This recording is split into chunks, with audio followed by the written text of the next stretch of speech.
ধরুন আপনার একটা ছেলে আছে আর আপনি মন থেকে খুবই চাইছেন কি যাতে আপনার ছেলে আপনার কথা মতো চলুক, আপনার কথা শুনে বড় হোক। আপনি যেভাবে চালাতে চাইবেন সেইভাবে যেন সে চলে। এখন দেখা যাচ্ছে আপনার ছেলে আপনার কথা মোটেও শুনছে না। সে নিজের ইচ্ছামতো কাজকর্ম করছে, সে নিজের ইচ্ছামতো চলাচল করছে। আপনার প্রচুর রাগ হচ্ছে। তখন আপনি কি করছেন? ছেলেকে মারধর করছেন। অনেক প্রায় বাবা আছে যারা ছেলের কথা না শুনলে ছেলেদের মারধর করে, বাড়ি থেকে বের করে দেয়। এরকম অনেক বাবা আছে।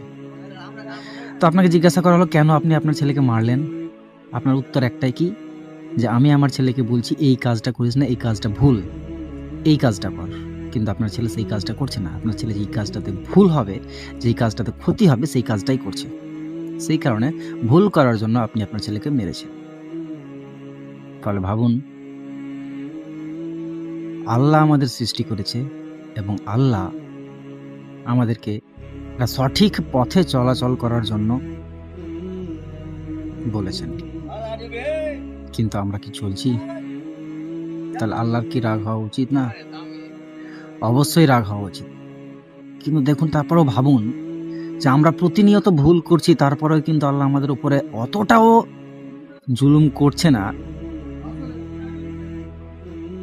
যতটা আমরা মানুষের ওপর করছি। তাই বলছি, নিজের রাগকে কন্ট্রোল করুন, আল্লাহর পথে আসুন। ভাবুন একবার, আল্লাহ আমাদের কি দিয়েছে, কি করতে পাঠিয়েছে এই পৃথিবীতে, এবং সেগুলোই করুন। মানুষকে মানুষ বলে মনে করুন।